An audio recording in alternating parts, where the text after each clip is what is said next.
날씨가 많이 덥습니다. 배웠죠? 옛날에 많이. 더운 것은 실제가 아니죠.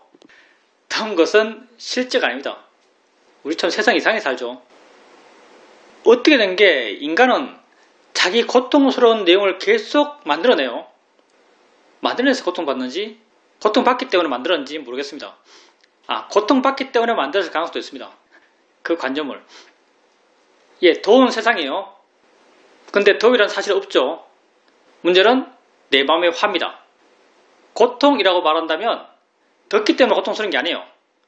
화났기 때문에 고통스러운 거죠. 항상 내 괴로움의 100%의 원인은 나 자신입니다. 나의 괴로움의 원인이 나 때문이야 라고 정말 생각하신다면 세상이 많이 바뀔 거예요. 여러분의 세상이 많이 바뀔 겁니다. 여러분의 괴로운 원인은 여러분 자신이죠. 세상에 누가 나를 괴롭히겠어요? 내가 난데요. 내가 아는 세상 속에 살고 있는데요. 내가 아는 세상은 다 내 안에서 이루어진 세상인데요. 결국은 나는 내 안에서 살고 있어요. 내 안이라는 것 약간 광의적 의미지만 우리는 내 안 하면 내 몸이라고 생각하잖아요. 근데 내 안이라고 하면 내 알머의 세상 안에서 이렇게 표현하면 더 맞는 말이죠. 내 알머의 세상 안에서. 그러니 세상의 모든 괴로움의 원인은 나 자신입니다. 그러니까 더울 때 느낌이지라고 하십시오. 더울 때 느낌이지라고 하세요. 가끔 한 번씩은 느낌이지라고 하면 더운 게 아무렇지 않을 때가 있습니다. 내가 이야기했지만 정말 덥다 춥다는 절대성이 없어요. 다 우리 의미부여예요. 35도의 온도도 추울 수 있어요. 40도 있다가 35도 가면 춥다고 느낄 겁니다. 대만 사람들 영상 10도, 15도 사이에서 동사예요. 동사까지는 아니겠죠. 근데 얼어 죽어요. 저체온으로 죽어요. 다 우리가 해석하는 세상이죠. 그러니 우리는 우리의 삶, 우리의 존재를 있는 그대로 알고 돼요. 내가 경험하는 것은 더위가 아니에요. 내가 경험하는 것은 느낌이죠. 내가 보는 것은 더러운 게 아니에요. 내가 보는 것은 보여지는 것이죠. 내가 듣는 것은 시끄러운 소리가 아니에요. 내가 듣는 것은 들려지는 소리죠. 여러분이 만약 정말 보여지는 거야 라고 이해한다면, 들려지는 거야 라고 이해한다면, 느껴지는 거야 라고 이해한다면 보이고 들리고 느껴지는 것이 만들어내는 관념, 덥다는 것, 시끄럽다는 것, 더럽다는 것, 이런 관념으로부터 자유로워지는 자기를 발견할 겁니다. 여러분의 괴로움의 원인도 여러분이지만 여러분의 자유로움의 원인도 여러분 자신이죠. 내가 만들어가는 나의 인생이죠. 여러분이 만들어가는 여러분의 인생이에요. 지금까지 세상 속에 살아왔던 여러분들, 우리가 여기서 보통 세상이라고 하면 수용 안 하는 세상이에요. 세상 속에서 살아왔던 여러분 세상, 여러분 삶이 여러분 삶이었나요? 세상 속에 살아왔던 여러분 삶을 여러분이 살았나요? 근데 수행하는 여러분 삶, 수행하는 여러분의 삶은 정말 여러분의 삶입니다. 왜냐하면 길이 명확하고 그 길을 가는 방법을 알고 그 방법을 적극적으로 내 삶에서 실천하고 있죠. 그러니 수행하는 여러분 삶은 진짜 여러분의 삶이라고 말할 수 있습니다. 내가 나죠. 나의 삶을 사십시오. 여러분 삶을 사세요. 정말 수행하다 보면 별 의미는 없죠. 내가 느끼기도 별로 의미는 없어요. 그냥 걷고 알고 보고 알고 듣고 알아요. 근데 가끔은 마음에 어떤 느낌이 나면 야 이게 참된 삶이야 이런 느낌이 납니다. 야 정말 이게 참된 삶이야. 하는 게 뭔가 하면 시시하고 단순해요. 그러면서 알고 보면서 알고 들으면서 알고 마음이 날 향하고 이렇게 단순하게 사는 것, 이런 삶 속에서 그래 이게 정말 진정한 삶이야 라는 그런 내적 동의가 되죠. 다 마음이 좋기 때문입니다. 수행은 마음이 좋아지기 위해 사는 겁니다. 이런 마음은 변할 수 있어요. 세상도 변하겠지만 세상의 변화는 내 통제 범위 밖에 있어요. 근데 여러분의 마음의 변화는 여러분의 통제 범위 안에 있습니다. 물론 수행하지 않는 분의 마음의 변화는 자기 통제 범위 밖에 있죠. 왜냐하면 자기가 경험하는 세상에 끊임없이 반응할 거니까. 그 반응에서 옳고 그른 게 없을 거니까. 그냥 조건 지어진 대로 자신의 선입견 대로 자기가 부여한 가치대로 더러운 건 더러운 것이고 더운 것은 싫은 것이고 추운 것도 싫은 것이고 이렇게 자기가 부여한 가치에 따라서 마음이 거의 기계적으로 이게 기계적인 거예요 사실은. 자기가 부여한 가치에 따라서 마음이 기계적으로 반응할 거니까. 근데 수행하는 우리에게 우리의 마음은 우리 통제 범위 안에 있죠. 여러분이 수행하면서 마음이 점점 좋아져가요. 맨 처음 수행할 때 여러분 마음은 정말 안 좋죠. 안 좋은 게 어떻게 수행의 형태에서 드러나는가? 대상을 가볍게 알지 못해요. 대상을 쉽게 옮기지 못해요. 하나 알면 다른 대상이 안 나타나요. 왜? 마음이 둔하니까. 하나 알고 있으면 마음이 거기 딱 붙어서 떨어지려 하지 않아요. 떼려 그러면 거의 껌딱지 떨어지시 막 늘어져요. 대상을 옮기는 게 막 힘이 들어요. 마음이 그만큼 약하고 집착하고 깨어있지 못하고 둔해져 있죠. 맨 처음 수행할 때 우리가 만나는 우리 마음의 모습이에요. 근데 끊임없이 가볍게 알려고 하고 가볍게 안다는 것이 뭔지 고민하고 사실은 가볍게 알려고 하는 것, 가볍게 안다는 게 뭔지를 고민하는 것 이것부터가 지혜죠. 이것부터가 지혜롭게 마음을 쓰는 거예요. 어떻게 하면 쉽게 대상을 옮기는지 대상을 옮긴다는 게 뭔지 어떻게 하면 더 빨리 옮길 수 있는지 어떻게 하면 더 가볍게 옮길 수 있는지 이걸 고민해요.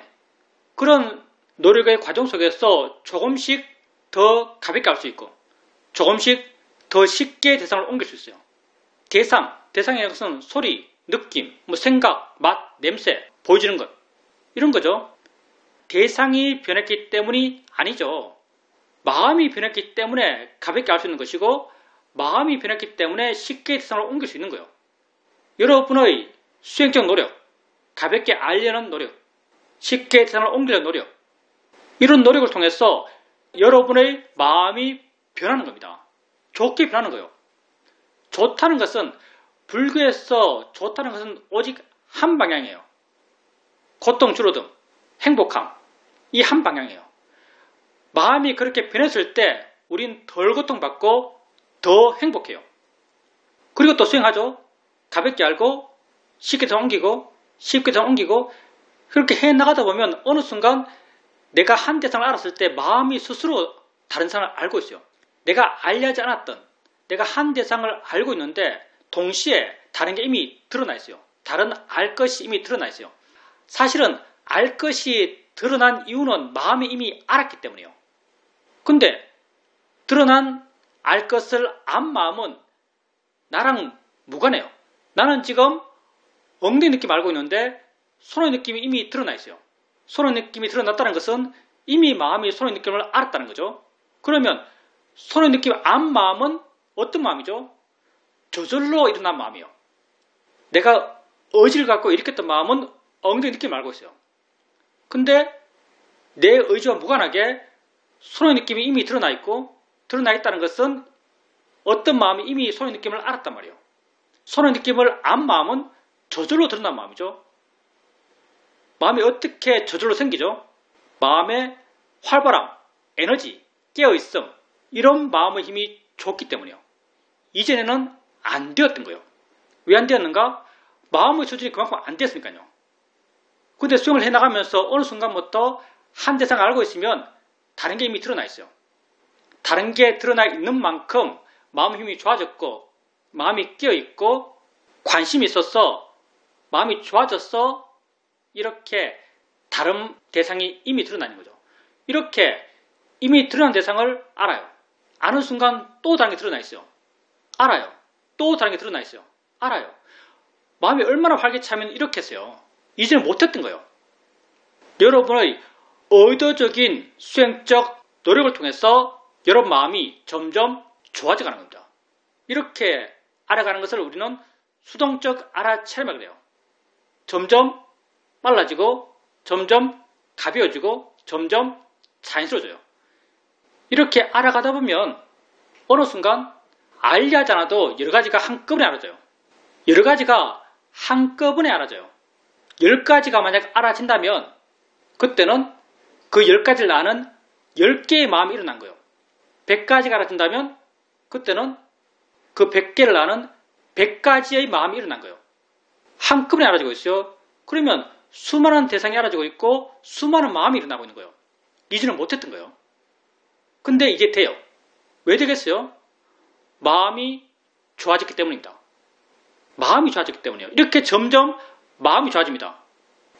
또 이렇게 여러 가지 것을 알면서 수행을 해가고 있어요. 그러다가 점점 이 과정을 통해서 알아진 것에 대해서 마음이 점점 불러나요. 왜냐하면 열심히 줄어들기 때문에, 마음치가 스스로 수행해 나가기 때문에 점점 이렇게 물러나서 여러 가지 것을 지켜보는 그런 수행을 해 나가다 보면 어느 순간 이해가 돼요. 알아지는 것만 있는 게 아니구나. 그것과 함께 있는 다른 무엇이 있구나라고 이해해요. 소리가 있다면 소리 혼자 존재한다면 소리 들음이 어떻게 가능하겠어요? 소리에 대해서 우리 마음이 물러나고 가벼워지고 자유로워져 가다 보면 어느 순간 소리 혼자 있는 게 아니구나. 다른 뭐가 있네 라고 이해해요. 이런 이해를 돕기 위해서 우리가 묻는 게 있죠. 아는가라고 물어요. 아는가라고 묻게 되면 아네란 이해가 생깁니다. 지금까지 우리가 살아오면서 내지는 수행해 오면서 알았던 것은 다 대상들이에요. 관념화된 대상들이죠. 느낌, 생각, 맛, 냄새, 보여지는 것 다 관념화된 대상들만 알아왔어요. 관념화된 대상은 수행 안 하는 사람도 사실은 압니다. 근데 우리가 지금까지 관념화된 대상들을 봐나가면서 바른 수행의 방법을 실천했고 그 실천을 통해서 마음이 바른 방향으로 계속 좋아졌어요. 이렇게 좋아진 마음이 어느 순간 내가 지금까지 수행하지 않았다면 한 번도 알지 못했던 관념화되지 않은 무엇을 알아요. 관념이 아닌 무엇을 아는 거죠. 아는 마음, 아는 작용, 이거 이름 있나요? 물론 이름 이렇게 붙이고 있지만 이거 모양 있나요? 이 색깔 있나요? 심지어 아는 것도 아니에요. 아는이라고 하는 것이 가장 가까운 관념이기 때문에 우리가 아는가 묻고 안다는 관념에 의지해서 이해하지만 정말 그걸 있는 그대로 알게 되면 그건 아는 것도 아니에요. 우리가 지금까지 살아오면서 내지는 수행하면서 알아왔던 그런 관념들만을 알면서 세상을 살았지만 이렇게 어느 순간 관념 아닌 것, 우리가 이걸 법이라고 부르죠. 법을 이해해요. 법을 이해하는 것, 이게 우연이 되겠어요? 아니에요. 법을 이해할 만큼 마음이 좋아졌기 때문에 이러한 법에 대한 이해가 생깁니다. 마음이 좋아졌기 때문에. 이렇게 안다고 이해하면 또 알아가요. 아는가 묻고 확인하고, 아는가 묻고 확인하고, 아는가 묻고 안다고 느끼고, 아는가 묻고 안다고 느끼고 자꾸 해가요. 점점 법에 대한 이해가 분명해지고 법에 친숙해지고 나중에는 아는가라고 묻지 않더라도 마음에 그렇네라고 이해합니다. 아네라고 이해해요. 있네라고 이해해요. 왜? 마음이 더 좋아졌으니까. 붓다는 법을 보는 자가 곧 나를 본다고 하셨어요. 뭐 어떤 의미일까요? 법을 보라는 의미일 거고요. 다르게 말하면 법은 아무나 볼 수 없다는 의미일 겁니다. 근데 여러분이 이때부터 법을 봐요. 부탁해서 법을 보는 자가 곧 나를 본다고 말했던 그 법을 봐요. 관념이 아닌 것, 내 존재에 진짜 있는 것. 수많은 법이 있지만 그 가운데 안다는 법을 봐요. 대상과 함께 있는 법을 봐요. 점점 능숙해지고 점점 자연스러워져가요. 이렇게 마음이 좋아져서 실제하는 법을 계속 봐나가다 보면 법이라 하는 것, 마음이라 하는 것, 안다고 하는 것, 이게 혼자 있지 않다는 걸 알아요. 안다고 이해 나가다 보면 어느 순간 이게 알아지는 것과 함께 있다고 이해해요. 이럴 수밖에 없는 거죠. 어떻게 혼자 있을 수 있어요? 세상에 혼자 있는 건 없습니다. 아는 게 어떻게 혼자 있을 수 있겠어요? 아는 것은 알아지는 것과 함께 있어요. 물론 안다, 알아진다, 이거 다 우리가 이름 붙인 거예요. 무엇은 무엇과 함께 있어요. 무엇을 계속 알아가다 보면, 실제라는 무엇을 계속 알아가다 보면 그것과 함께 있는 다른 무엇을 이해하죠. 이해될 수밖에 없어요. 이런 이해도 어떻게 가능하겠어요? 마음이 좋아졌으니까 가능한 겁니다. 우리가 수행을 해가면서 여기 참석하고 있는 많은 분들이 이런 이해의 과정을 겪어왔어요. 근데 여러분이 이런 이해의 과정을 겪어왔지만 내 마음이 좋아졌다라고 느껴지지가 않아요. 이렇게 이해하지만 이렇게 이해하고 있는 내 마음이 좋다라고 느끼지 않습니다. 왜냐하면 왜 그럴까요? 내가 지금 한 설명을 들어보면 그래 그게 마음이 좋아져서 그렇지. 나도 그런 과정을 겪었고 그런 과정을 겪어서 내 마음이 좋아졌네 라고 사유적으로 이해가 돼요. 근데 실천적으로 실제 수행에서 여러분이 이런 마음이 좋아져 간 수행의 과정을 겪었지만 스스로 내 마음이 좋아졌다고 느껴지지가 않아요. 왜 그럴까요? 나는 거기에 대해서 이렇게 말하고 싶어요. 마음이 정말로 좋아졌으니까. 마음이 정말로 좋아졌으니까 좋아진 걸 몰라요. 좋아진 마음, 좋은 마음. 어떤 마음이 좋은 마음이죠? 욕심 없는 마음, 바람이 없는 마음, 내가 약한 마음. 마음이 좋아졌으면 판단하는 마음은 좋아진 게 아니에요. 일어나고 있는 마음도 좋아졌어요. 마음이 통째로 좋아졌어요. 정말 좋아졌다는 것은 마음이 통째로 좋아졌어요. 마음이 통째로 좋아지면 마음을 판단하는 것도 마음인데 판단하는 마음에 마음이 좋네라고 판단될까요?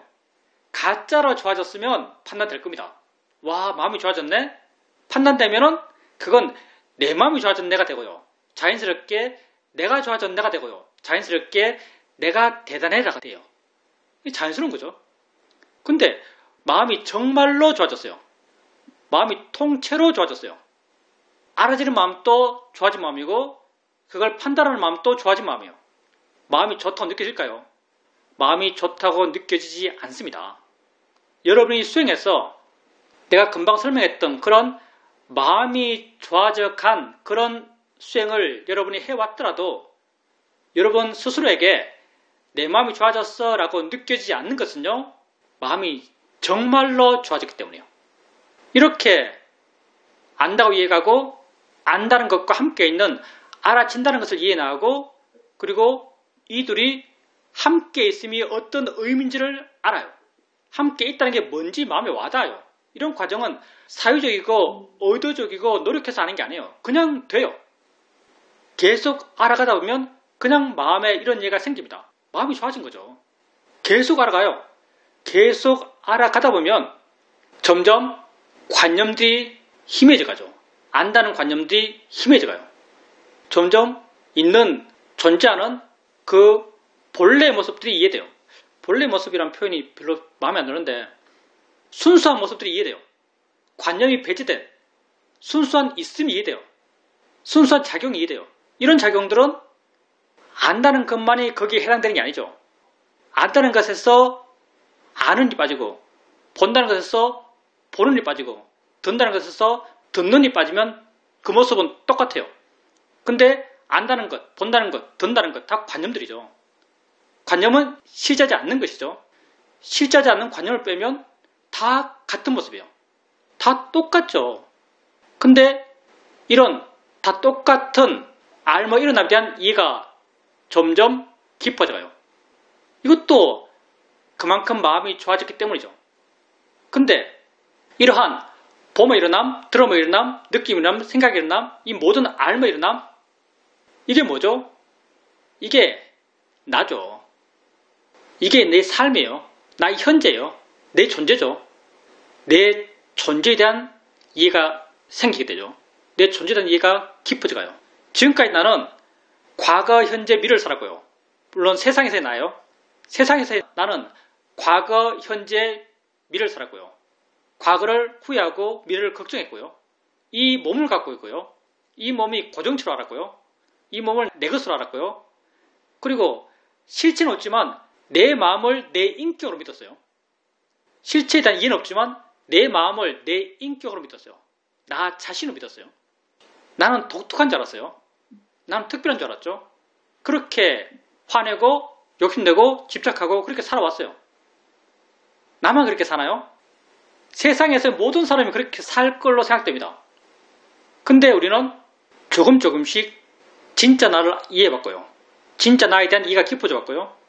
그리고 이런 이해 과정에서 우리 스스로가 우리를 압니다. 우리 스스로가 내가 지금 이해하고 있는 이 모습이 진짜 나의 모습이라고 이해해요. 내가 나를 바르게 이해하고 있다고 내가 이해해요. 이렇게 우리의 마음이 점점 좋아져 왔고 우리 지혜가 점점 깊어졌고 나에 대한 이해가 점점 깊어져 왔어요. 그러면 그럴수록 우리는 나 자신으로부터 자유로워져 왔죠.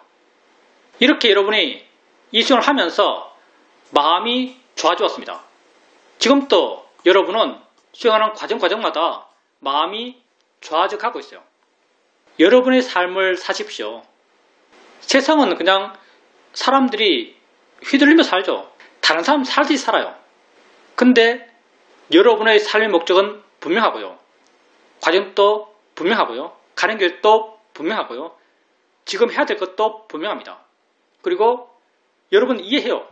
이거 사는 게 옳다, 가치 있다, 의미 있다 이해해요. 옳다, 가치 있다, 의미 있다고 이해한 이걸 지금 실천하면요. 실천하는 자기에 대해서 뿌듯해요. 실천하고는 자기의 삶에 대해서 의미를 느껴요. 이렇게 사는 것, 이게 진짜 내가 나의 삶을 사는 것이 아닐까 생각합니다. 우리 모두 자신의 삶을 살기를 바랍니다. 질문입니다. 좌선을 시작하게 되면 처음에는 마음이 살짝 들떠있고 수행을 해 가다 보면 마음이 내 안으로 들어옵니다. 마음이 내 안으로 들어오면 힘이 빠진다는 게 느껴집니다. 주로 어깨에서 느껴집니다. 그리고 좌선 중에 다시 생각이 일어나고 마음이 밖으로 나갔다가 다시 마음이 내 안으로 들어오면 또 힘이 빠진다고 그렇게 느껴집니다. 이렇게 빠지는 걸로 봐서 평소에 힘을 아주 많이 주고 살고 있는 것 같습니다. 그래서 마음을 내 안에 두는 것을 이어지게 해야지 라고 생각했고 이걸 어떻게 알지? 라고 하니까 다시 마음이 내 안으로 들어오는 것이 느껴지고 힘이 또 빠졌습니다. 저녁에 어디 템플스테이 한번 참석해 볼까 라는 생각에서 여기저기를 알아봤습니다. 가격도 다르고 교통편도 달라서 이리저리 고민하면서 알아봤는데 이렇게 알아보고 나서 잠을 자려고 누워있는데 내 마음이 아주 많이 더러워져 있다는 걸 알 수 있었습니다. 힘을 많이 주면서 애를 쓰면서 그 정보들을 검색하고 있었다고 생각됩니다. 이렇게 일상의 삶 속에서 정말 힘쓰면서 애쓰면서 마음을 혹사하면서 살고 있구나 라고 알게 되었습니다. 템플스테이 검색을 하니까 마음이 더러워져 있어요. 더러워져 있을 것 같아요.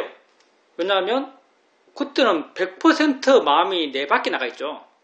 근데 또 다르게 보면 마음이 더러워지기 전에 마음이 아주 좋았다고 볼 수 있습니다. 한번 생각해 보세요. 이제 이 법에서 말하고 있는 세상 사는 사람들. 세상 사는 사람들은 하루 종일 그렇게 살 거예요. 뭐 특별한 건 TV 보고 이야기하고 통화하고 스마트폰 뉴스 읽고 유튜브 보고 거의 하루 종일 그렇게 삽니다.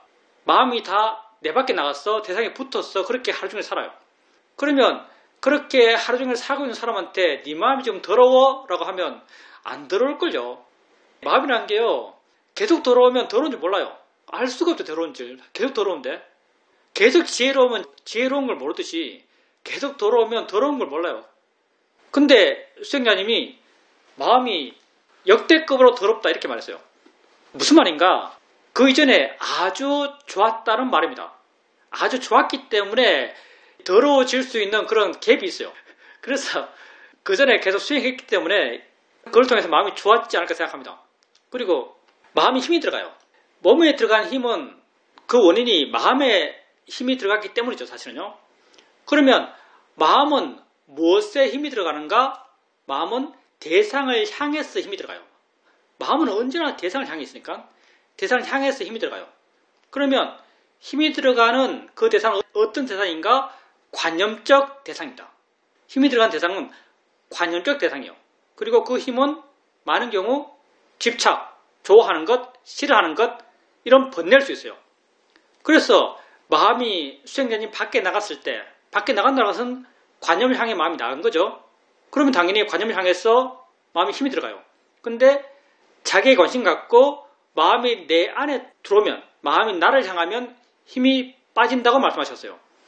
왜 힘이 빠지는가? 마음이 내 안에 들어올 때 수행자님 또 수행을 오래 하셨고 수행에 많이 능숙하시니까요. 마음이 내 안에 들어올 때 수행자님께서 특정한 무엇을 보시는가 아니면 그냥 대충 전체를 아시는가 하면 아마도 대충 전체를 아실 거예요. 우린 그걸 아는 마음을 안다 그러죠. 대충 전체를 아실 겁니다. 근데 대충 전체를 알 때 거기에 어떤 관념이 있는가? 관념이 있다면 있다고 말할 수도 있겠지만 특정한 강하게 내가 주목할 내 마음을 확 끌어당기는 그런 관념은 없어요. 대상이 그렇게 번뇌 일으킬 만한 대상이 없어요. 그러니 당연히 마음의 힘이 안 들어가죠. 마음의 힘이 안 들어가니까 몸의 힘도 안 들어가요. 근데 우리가 세상을 살아야 돼요. 관념을 알아야죠. 관념을 알고 살아야 됩니다. 관념을 또 관념으로 인정해줘야 돼요. 수행자님이 자신의 안을 보면서 나의 실제 모습들을 보면서 이름 없고 모양 없고 색깔 없고 가치 없고 이러한 자기 안에서 일어나고 있는 알며 일어남을 봐나가면서 그 일어남에 대한 이해가 생기고 그 이해는 하나같이 마음을 물어나게 하고 가볍게 하고 가치 부여를 하지 않게 해요. 이런 마음이 점점 힘이 좋아지면요. 나중에 수행자님이 바깥을 볼 때 모양, 색깔, 위치, 크기, 리듬, 내용들 이런 수행자님의 바깥 세상에 이름 붙어 있는 것들 그런 것들을 볼 때도 마음이 여유있게 볼 수 있습니다. 지금은 세상의 것을 보게 되면 마음의 여유가 싹 사라지고 집착하면서 세상이 붙기 때문에 긴장감이 생기고 힘이 들어가고 몸도 힘이 들어가요. 근데 수행자님 마음에 그런 힘들이 약해지면 이 가치 부여하지 않는 마음은요. 실제는 법을 보면서 생겨갈 겁니다. 관념을 대상으로 이렇게 할 수 있는가? 관념을 대상으로는 안 될 것 같은데요. 물론 잠깐 관념적 지혜를 일으킬 수는 있어요. 그러니까 무상한 거야 의미 없어 이것 입에 달고 살면요 조금 가라앉습니다.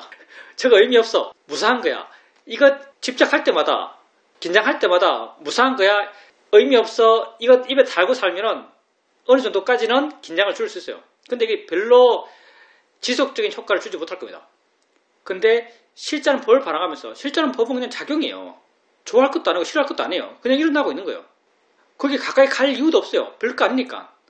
이런 이해가 마음에 쌓여가다 보면 세상을 바라보는 시각도 점점 이렇게 됩니다. 보여지는 것 별것 아니에요. 보여지는 것에 실제는 것을 이해하기 때문에 들려지는 것도 별것 아니에요. 왜냐하면 들려짐, 들음의 일어나면서 실제하는 것 그건 들려지는 성질과 듣는 성질이죠. 그 가운데 내가 힘줄 게 없어요.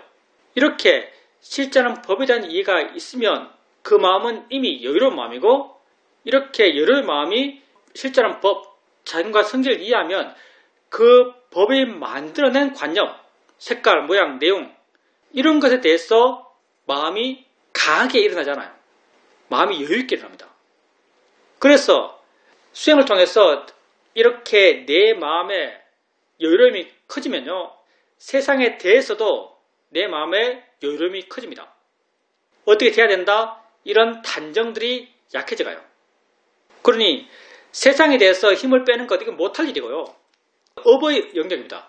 세상에 대해서 힘을 빼는 것 못할 일이고요.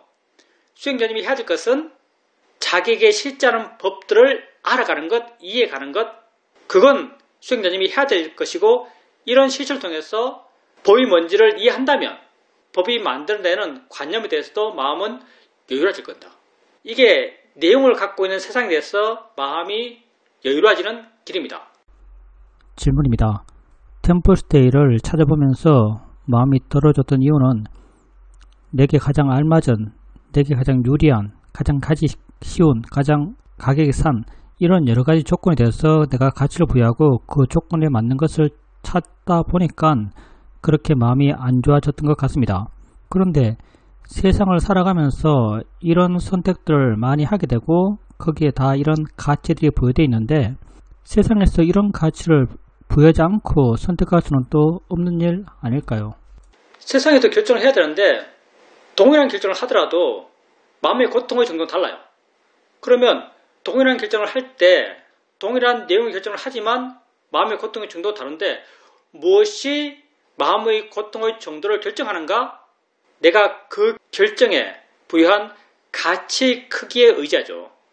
내가 그 결정에 대해서 유불리에 대한 결정이니까요. 내가 이 결정에 대해서 단 한 푼의 손해도 용납할 수 없어. 그렇게 하면은 마음이 엄청 더러워져요. 근데 뭐 대충 하지 결정하긴 하겠지만 뭐 이것 하나 저것 하나 이쪽으로 가려고 하나 저쪽으로 가는 거랑 뭐가 다르겠어. 이런 마음으로 이것 찾아보면요. 별로 마음의 충격을 안 받아요. 근데 이제 수행자님이 스스로 자기에 대해서 가끔 말하는 게 있죠. 좀 철저하려 한다? 이런 것. 어떻게 보면 이걸 경직성이라고 볼 수 있어요. 이런 마음의 성향 때문에 다른 것과 비교되는 탁월한 훌륭한 선택을 해야 된다? 표현하자면 이런 기준 갖고 이래저래 찾아보셨다면 마음이 아주 안 좋아질 수 있죠. 대충 하자 이런 마음으로 해보셨다면 마음이 그렇게까지 나빠지지 않았을 거예요. 그리고 이 두 가지 마음 상태로 찾아본다 하더라도 이러면 결론은 거의 다 비슷해요. 그러니 꼭 잘 돼야 돼. 꼭 바른 선택을 할 거야. 이런 딱딱한 마음으로 굳이 할 필요는 없지 않을까 생각합니다. 질문입니다. 딸과 함께 둘레길을 걷고 있었는데 날벌레가 눈에 들어왔습니다. 날벌레가 눈에 부딪혔다. 이렇게 생각하니까 그 싫어하는 느낌, 그런 것이 아주 강해졌습니다. 그런데 이전에 스님께서 날벌레, 무슨 느낌, 이렇게 관념적으로 분명히 정의해버리면 그 반응의 확산이 아주 강해진다. 의미의 확산이 아주 강해진다. 이런 말씀을 하신 적이 있습니다. 그래서 스님에게 들은 걸 한번 해보자 라고 생각했고 느낌이지 라고 알렸습니다. 날벌레가 아닌 내게 지금 진짜 있는 느낌이지 라고 하면서 느낌을 알려고 하니까 반응하는 마음도 여실히 많이 줄어든다는 걸 알 수 있었습니다. 그리고 벤치에 앉아서 딸과 이야기하면서는 내게 일어난 걸 알고 딸의 소리도 알고 어떤 말을 해줄까라고 생각하는 마음도 알고 옳다고 생각되는 말을 또 하고 있고 이렇게 전체를 알면서 해야 될 걸 하고 있는 그런 수행 상태가 되었습니다. 정말 우리가 뭔가를 관념적으로 분명하게 정의해버리면 마음은 거기에 대해서 아주 강한 의미로서 확산되는 것이 분명한 듯합니다.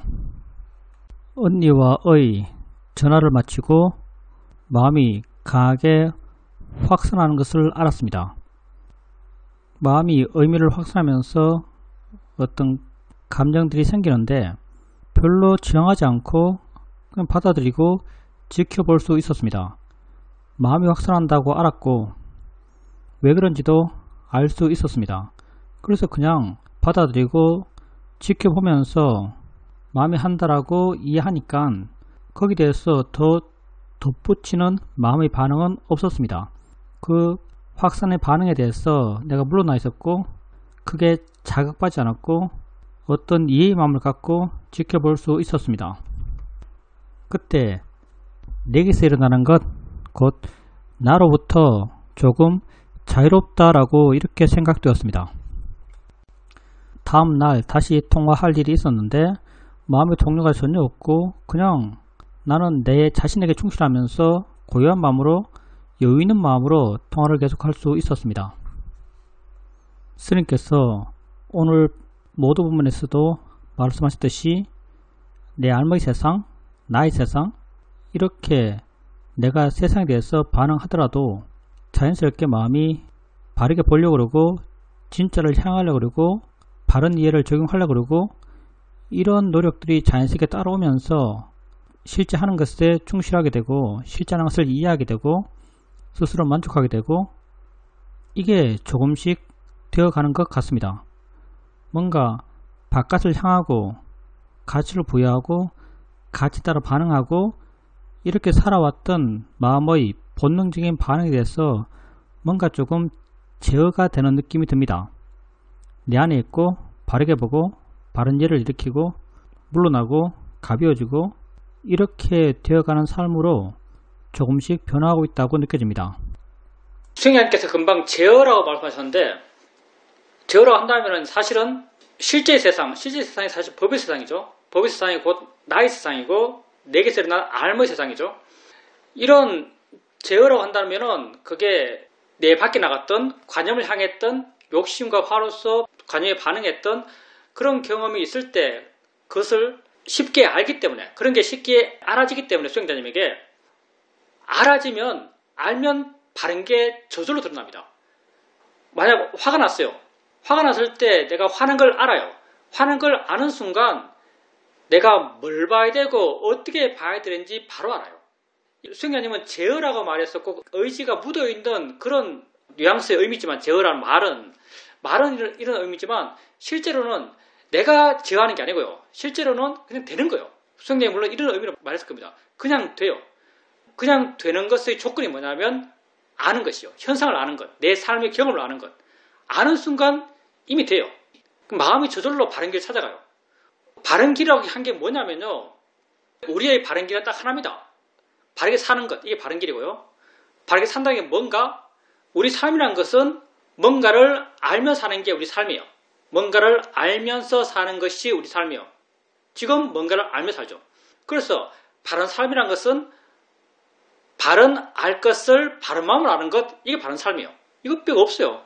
바른 알 것을 바른 마음으로 아는 것. 바른 알 것을 우리는 법이라고 이름 붙이고 있고 바른 마음으로 아는 것, 이걸 우리는 바른 견해라고 이름 붙이고 있어요. 그래서 수행자님께서 바른 알 것을 알지 않고 바른 마음 상태가 아닌 바른 견해가 없는 이런 마음으로 알고 있는 것을 아는 순간, 확인하는 순간 저절로 드러나요. 그 순간 바르게 알아야 할 것이 무엇인지, 그것을 어떤 바른 마음으로 알아야 할 것인지, 그게 저절로 드러나고요. 저절로 드러나는 것을 수행자님 여기서 제어라고 말씀하신 거죠. 그건 우선은 마음의 지혜가 있기 때문이고요. 법에 대한 관심이 있기 때문이고 알아차림이 이어짐이 있기 때문이죠. 계속 수행을 하면 수행에서 가장 중요한 것, 수행에서 가장 중요하다는 말을 워낙 많이 쓰니까 좀 희소성이 떨어지는데 수행에서 가장 중요하다고 말할 수 있는 것 가운데 하나가 뭐냐면 알아차림이 이어짐이요.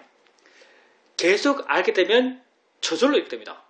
계속 알아차림을 해나가다 보면 나의 삶의 경험을 확인하게 되고 확인하는 순간 바른 것이 무엇인지, 바른 방향이 어딘지가 바로 드러나고 마음이 자연스럽게 거리를 향해요.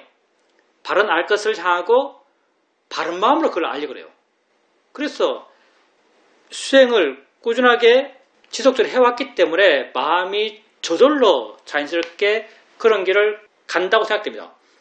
그리고 둘레길 걸으실 때 경험은 굉장히 재밌는 일이죠. 우리 마음이 이미 많은 걸 정해놓고 있고요. 그 대상에 이름을 붙이면 그 정해놓은 그 가치가 더 두드러지게 나타나요. 내가 좌선하면서 거룩하게 좌선하면서 앉아있는데 얼굴에서 무슨 느낌이 생겨요. 느낌인데 뭔가 가느다란 여러 개가, 작은 가느다란 여러 개가 내 얼굴에 어떤 느낌들을 계속 일으키면서 그 위치를 변화시키고 있어요. 실제적 느낌에 대한 묘사는 이렇죠. 근데 그 느낌을 느끼면서 내가 이거 파리네 라고 정의해요. 파리가 내 얼굴에서 돌아다니고 있네 라고 정의하는 거죠.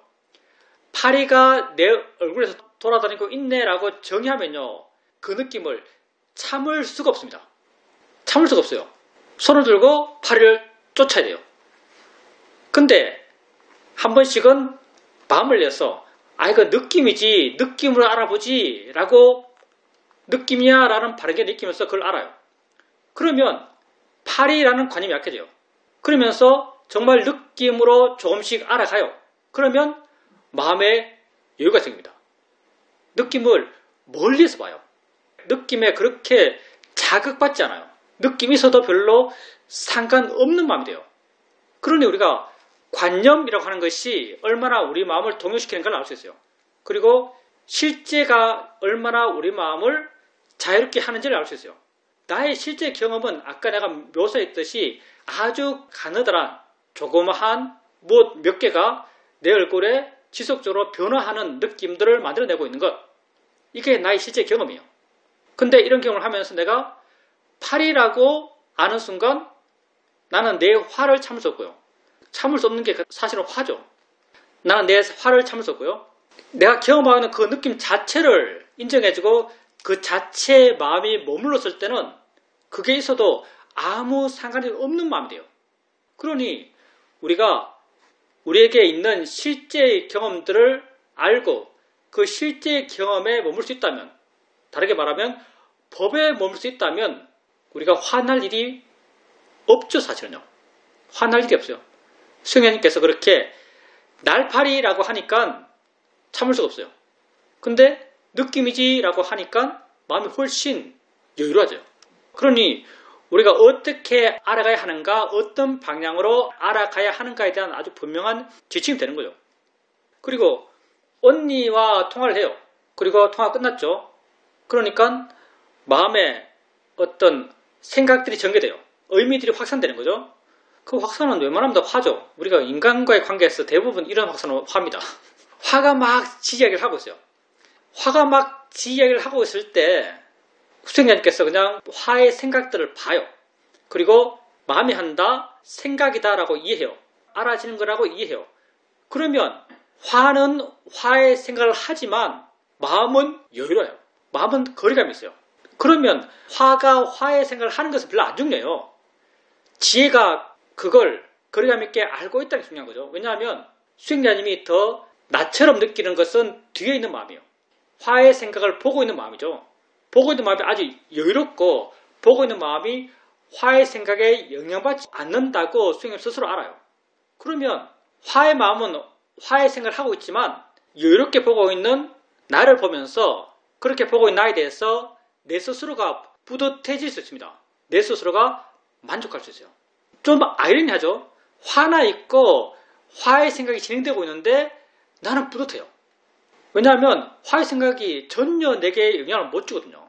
자유로운 나만이 내게 확인되고 그 자유로운 나에 대해서 나는 스스로 만족해요. 스스로 뿌듯해지고 스스로 기뻐지는 거죠. 그래서 그 자체로 나쁜 경험은 없습니다. 내가 고통받으니까 그게 나쁜 경험이에요. 근데 우리가 그 자체로 나쁜 경험이라고 이름 붙이기 쉬운 그 화의 경험도 내게 좋은 경험이 될 수 있습니다. 그걸 이해한다면. 그러니 세상에 그 자체로 나쁜 경험은 없죠. 고통받기 때문에 나쁜 경험이고요.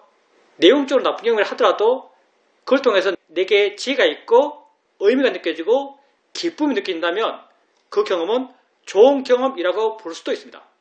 그래서 세상에 내가 배척할 경험은 없습니다. 그리고 수행하면서 알게 되는 거지만 괴로움이 크면 지혜도 커요. 괴로움이 분명하면 지혜도 분명합니다. 그리고 내 세상, 내 안의 세상, 수행의 표현이 내 알의 세상, 내 알의 세상이 내 모든 세상이고 이 모든 세상이 내 안에서 일어나는 것이고 이런 것에 대해서 내가 점점 받아들이고 있다 표현을 그랬어요. 받아들이고 있다, 받아들인 것 같다 이렇게 표현하셨는데 내 입장에서 받아들인다는 표현은 별로 적절치 않은 것 같고요. 수행자님에게 그게 실제로 이해되는 거예요. 사실은요. 수행자님에게 실제로 그게 와닿는 거죠. 왜냐하면 수행자님께서 이어지게 알아침을 하고 계시다면 이어지게 자기 안에 마음이 머물고 있어요. 자기 안에서 봄이 확인되고 자기 안에서 들음이 확인되고 자기 안에서 느낌, 생각, 맛, 냄새들이 확인돼요. 당연히 내가 아는 세상이 내 안에 있죠. 계속 마음을 내 안에 두고 있는데요. 마음을 계속 내 안에 두고 있으면서 세상을 알아요. 자연스럽게 이 모든 알의 세상이 다 나의 세상이다, 내 안에 있다 이런 이해가 마음에 사역할 수밖에 없는 거죠. 그래서 이게 수행자님에게 이해된 거지 그걸 받아들이는 사유에서 하는 그런 거하고는 다른 내용이죠. 그게 수행자님에게 그렇게 점점 이해되어 갈 겁니다. 나의 세상이에요. 내가 아는 세상이죠. 아까도 말했지만 이어지게 알아가는 것 이게 수행에서 가장 중요하다고 이름 붙일 수 있는 내용 가운데 하나입니다. 이어지게 알아가면 무조건 그건 바른 수행이에요. 이어지게 알아가는데 수행을 바르게 하지 않을 수가 없어요. 왜냐하면 이어지게 알아가면 가벼울 수밖에 없고요. 이어지게 알아가면 물러날 수밖에 없고요. 이어지게 알아가면 관념에 대해서 멀어질 수밖에 없고요. 그렇게 이어지게 알아가면 법에 대해서 가까워질 수밖에 없어요. 그래서 지금 수행자님 말씀처럼 지속적으로 자기 안에 마음을 두고 이어지게 알아가다 보면 이런 좋은 수행의 경험들, 수행의 이해들 이런 게 지속적으로 더 많이 생기고 많이 경험할 겁니다. 질문입니다. 제가 죽음에 대해서 갖고 있는 생각은 죽으면 모든 고통이 끝난다는 것입니다. 그래서 내가 죽음보다 실제로 더 걱정되고 두려워하는 것은 죽음으로 다가가는 삶의 순간들입니다. 이렇게 죽음으로 다가가는 삶의 순간에 느낌을 느낌으로 소리를 소리로 라고 과연 알 수 있을까? 그 고통으로부터 자유로울 수 있을까라는 생각을 하고 있습니다. 내가 수술을 하기 위해서 수술실에 들어갈 때 그때 마음이 그렇게 불안하지 않았습니다. 뭐가 생기는지 어떻게 되는지 한번 알아보자 이런 마음을 갖고 있었고 두려움 속에서 수술실로 들어가지는 않았습니다. 그때 내 옆에서 누군가가 이 환자는 좀 다르네 라고 말하는 걸 들었습니다. 아마 내 상태에 대해서 그렇게 말하지 않았을까라고 생각합니다. 그렇지만 죽음에 가까워졌어 마음도 몸도 힘들고 괴로울 때 과연 그때의 느낌을 단지 느낌으로 알 수 있을까라고 생각해보면 정말 알 수 없을 것 같은 느낌이 듭니다. 알아만이 그렇게 알 수 있지 않을까 생각합니다. 어찌되었든 지금 이 순간 나는 살고 있고 이 순간 살면서 의미 있게 할 것이 있다는 것이 아주 다행스럽고 좋은 일 같습니다. 지금 할 수 있는 걸 계속 해 나가야겠습니다. 수행자님 말씀을 들으면서 아주 재밌는 생각이 났어요. 죽음에 대한 문제. 수행자님처럼 생각하는 사람 많습니다. 죽는 건 별로 겁 안 나. 죽기까지 과정이 문제지. 죽어갈 때의 과정이 정말 고통스러울 것 같은데 난 그게 겁이 나는 거지 죽는 건 겁이 나잖아. 이렇게 말을 해요. 이건 여러 사람이 동의하는 것 같거든요. 근데 정말 그럴까? 정말 그럴까? 우리가 정말 죽으면 안 두려워? 우리가 가장 두려운 것은 사실 우리가 모르는 것을 가장 두려워요. 예를 든다면 뭐 전쟁에서 흔히 있는 일이겠죠. 적군에게 잡혀가지고 적군이 권총을 갖고 내 머리에 총구를 대고 막 협박을 하고 있어요. 그럼 내가 공포에 휩싸이겠죠. 얼마나 공포스러울까요? 어마어마하게 공포스러울 겁니다. 무슨 짓도 할 수 있을 거예요. 울고불고 난리 났겠죠. 정말 울고불고 할 수 있는 거 다 할 거예요. 애원하고 빌고 당연하겠죠. 이렇지 않은 사람이 있나? 이런 상황에서 자유를 세운 사람이 있나? 전쟁이에요. 총 쏘면 난 죽어요. 엄청난 공포 속에서 불안 속에서 머리가 그냥 하얗게 돼가지고 그냥 어떻게 살라고 발버둥을 칠 겁니다. 어떻게든 그 사람 마음을 돌리려고. 자 그러면 엄청난 공포를 느끼고 있는데 이때 내가 공포를 느끼는 그 대상 그게 저 총이 발사가 되면 내 머리로 지나갈 텐데 지나갈 때 얼마나 아플까? 이게 공포의 대상이겠어요? 아니면 죽음 그 자체가 공포의 대상이겠어요? 예, 죽음 그 자체예요. 실제로 우리가 정말 무서운 건요. 죽어가는 과정 아니에요.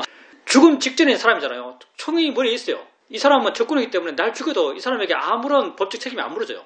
그때 내가 공포를 느끼고 있는데 상상해 볼 수 있어요. 그 사람이 공포를 느끼고 있어요. 그 사람이 총이 발사됐을 때 머리로 통과할 때 얼마나 고통스러울까가 두려움의 대상이 아니에요. 죽음 그 자체가 두려움의 대상이에요. 우리는 죽음 그 자체를 정말 본질적으로 본능적으로 두려워하는 거죠. 워낙 그게 거대하다 보니까 안 보여요. 우리에게 워낙 거대한 두려움의 대상이기 때문에 안 보이는 거죠. 너무 크면 안 보이고 너무 크면 안 들려요. 죽음이라는 게 워낙 거대한 대상이기 때문에 지금 정상적인 마음 상태에서는 담당하게 말할 수 있어요. 죽음 그 뭐 별거야. 문제는 죽어가는 과정이지. 이렇게 말하지만 실제로 우리는 죽음을 두려워합니다. 왜 두려워하는가? 아는 것이 제로이기 때문이에요. 아는 것이 제로면 왜 두려운가? 아는 것이 제로면요 의미가 100%예요. 아는 것이 제로면요 의미가 100%가 됩니다. 그러면 정말 죽음의 실감 있게 느껴질 때 그 100%의 의미를 어떤 걸로 채우겠어요? 공포, 불안 이런 걸로 100%의 의미를 다 채웁니다. 공포, 불안 이런 걸로 100%의 의미를 다 채우면 그게 어떻게 공포스럽지 않겠어요? 다 내 의미의 공포를 느끼는 겁니다. 내가 부여하는 의미의 공포를 느끼는 거죠. 그래서 100%의 무한한 공포예요. 죽음은 100%의 무한한 공포입니다. 왜? 아는 것이 제로이기 때문에. 우리가 아는 것이 제로인 것이 어떤 의미인지 이해한다면 또 달라질 겁니다. 아는 것이 제로라는 것은요 사실은 우리에게 무의미하다는 거예요. 아는 것이 제로라는 것이 우리에게 무의미하다는 이런 예는 어떻게 생기는가? 아는 것이 100%라는 게 어떤 건지 이해하면 이 예가 파생해서 생길 거예요. 아는 게 뭔지를 이해하면 모르는 것이 뭔지를 이해해요. 우리는 아는 것의 의미를 찾아가요. 수행자님이 지금 느낌 알고 소리 알고 생각 알아가요. 다 알아지는 거예요. 느낌 안다는 게 뭔지 소리 안다는 게 뭔지 생각 있다는 게 뭔지 알아가죠. 나아가서 산다는 게 뭔지 알아가요. 그게 삶의 내용들이니까. 이런 것에 대한 이해가 사회 가다 보면요. 모른다는 게 뭔지를 이해합니다. 모른다는 건 곧 무의미함이에요. 알지 않는 걸 왜 따져요. 지금 지구 반대편 아르헨티나에 뭐 10km짜리 행성이 떨어졌어요. 유성인가 행성인가 어떤 이름 분인지 모르겠어요. 행성이 떨어졌어요. 엄청난 지진과 화산과 열과 폭풍이 내가 있는 이곳으로 몰려들고 있어요. 그리고 어느 순간 내 피부에 와닿을 거예요.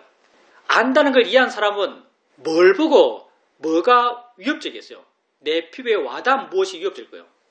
아르헨티나에 떨어진 유성 그거 아무것도 아니에요. 왜? 알아지 않기 때문에. 거기에 의미부여가 전혀 없을 거예요. 내 피부에 온 무엇에 의미를 부여할 겁니다. 내게 알아지는 것, 내게 확인되는 것, 내게 느껴지는 것. 그게 다예요. 우리 삶에 다예요. 알아지는 것의 의미를 이해한다면 모른다는 것의 의미도 이해할 겁니다. 모르는 것은 곧 무의미함이요. 모른다는 것은 곧 신경 쓸 필요가 없음이요. 죽음은요, 우리가 몰라요. 100% 몰라요. 어리석은 사람은, 어리석다는 표현 쓰겠습니다. 다 어리석어요. 수행자님은 그런 거 아닙니다. 어리석은 사람은 100% 모르는 것에 대해서 그걸 만약 있다고 믿는다면 100% 모르기 때문에 100% 의미 부여로만 그 모든 걸 다 채워요. 그러니 그건 무한한 공포가 되는 거죠. 왜? 공포로만 채우니까. 두려움의 의미로만 그걸 다 채우니까 무한한 공포가 되는 거예요. 그러니 물에 총을 대고 날 죽이려 할 때 무한한 공포에 쌓이죠. 왜? 의미 덩어리에 눌리거든요. 내가 부여한 의미인데 그 모든 100%의 의미에 내 몸과 마음이 다 눌려요. 그러니 의식이 있겠어요. 머리가 확 비어요. 눈물 콧물 다 흘리면서 살려달라고 싹싹 빌 겁니다. 근데 만약에 안다는 것의 의미를 수행자님이 이해한다면 그 가치를 알아간다면 모르는 것에 대해서 의미 부여가 점점 줄어들어갈 거예요. 나중에는 아마도 아예 그걸 생각도 안 할 거예요. 가치 없음을 알기 때문에 죽음이 뭔지 생각도 안 할 겁니다. 오직 어떻게 살지만을 생각할 거예요. 바르게 사는 것, 그게 우리가 수행하는 것이고요. 수행자님께서 삶의 목적을 내가 죽어가는 그 순간에도 수행할 수 있기를 바라고 그렇게 된다면 내 삶이 참 의미 있겠다라고 말씀하세요. 그것 당연히 할 수 있습니다. 왜? 할 게 그것밖에 없어요. 그거 할 수 있어요. 할 게 그것밖에 없어요. 생각해보세요. 이걸 죽음의 침대 이렇게 부르더라고요. 그 침대에 누워서 죽으면 그걸 죽음의 침대 이렇게 불러요. 죽음의 침대에 누워있어요. 세상에 가치 있는 게 하나도 없는데요. 건강 가치 있어요. 돈 가치 있어요. 아들도 가치가 하나도 없을걸요. 손자 가치 있겠어요. 내 집, 내 차, 내 재산 뭔 가치가 있겠어요. 오직 그때 나만이 가치 있을 거예요. 나는 곧 내 삶이죠. 내 삶만이 가치 있을 거예요. 내 삶이 전개되고 있어요. 그런 느낌을 느끼고 공포의 마음이 생기고 수행하지 않는 사람, 모든 사람이 똑같아요. 아마 모든 사람이 그 순간에는 오직 자기 자신에게만 침잠되어 있을 겁니다. 오직 자기 자신에게만 100%의 관심을 두고 있을 거예요. 보통 사람들은 마음이 가는 길을 따라가겠죠. 공포, 불안, 더 불안해지고 더 공포스럽고 왜? 공포의 마음은 더 큰 공포를 가져오는 게 지 성질이고 불안한 마음은 더 큰 불안을 갖고 오는 게 지 성질이에요. 마음 따라 할 거예요. 근데 수행자님이 수행하고 있잖아요. 지금 수행하고 있죠. 지금 할 수 있는 만큼 할 수 있는 만큼 할 수 있을 때 수행하고 계세요. 그때 가만히 계시겠어요? 그때 어떻게 가만히 있어요? 그때 나 이외에 뭐가 관심 있겠어요? 오직 나에게만 관심을 두고 있는 순간이에요. 내 마음을 빼앗는 그 무엇도 없어요. 아들, 딸, 재산, 집, 차, 직위, 명예, 건강 내 마음을 빼앗는 그 무엇도 세상에 존재하잖아요. 오직 나만 존재하고 있는 시간이에요. 그때 뭐 하겠어요? 그때 수행하지 않을 수가 없을 겁니다. 당연히 수행할 거예요. 뭐 하겠어요? 이것 빼고 할 게 없는데요. 당연히 수행할 겁니다. 그리고 수행한다면 수행자님의 수행하는 방식은 이거 느낄 뿐이야. 이거 대상이야. 마음이 생각하는 거지. 공포? 마음치가 뭔데 공포스러워. 이거 별것 아니야. 알아지는 거지. 이거 하고 있을 거예요. 이렇게 한다면 살아오면서 했던 그런 수행을 통한 이해들이 자연스럽게 그 힘만큼 생길 것이고요. 힘만큼 생긴 그 이해가 그 크기만큼 수행자님으로 하여금 덜 괴롭게 할 겁니다. 완벽하게 느낌으로 소리로 생각을 생각으로 알지 못할 수 있어요. 근데 100%의 지혜만 있는 게 아니에요. 50%의 지혜도 있고요. 60%의 지혜도 있습니다. 그 지혜 크기만큼 수행자님을 그 경험으로부터 덜 괴롭고 좀 더 자유롭게 만들어줄 겁니다. 그러니까 그때 수행할 수 있으면 참 좋겠는데 라고 걱정할 필요 없어요. 수행밖에 못합니다. 왜냐하면 아무것도 의미가 없으니까. 내 마음이 뺏길 대상이 없어요. 우리가 수행할 때 마음이 밖으로 나갔다 이런 말 하잖아요. 내가 밖으로 나갈 대상이 없어요. 그때는요. 오직 내게만 머무르는 시간이에요. 그러니 수행하지 않을 수가 없습니다. 지금 수행자님이 자기를 보면서 마음의 힘이 더 커지고 더 지가 깊어진다면 그때 훨씬 더 더 큰 지혜가 일어났어. 더 큰 자유로움을 수행자님이 줄 거예요. 그러니 지금 해야죠. 지금 내가 살아야 할 바른 삶의 모습과 그때 내가 살게 될 바른 삶의 모습이 똑같아요. 지금 좀 더 잘한다면요. 그때 좀 더 잘할 겁니다. 그때 걱정하지 마시고요. 지금 이 순간 좀 더 바르게 하려고 하면 됩니다. 그걸로 충분해요.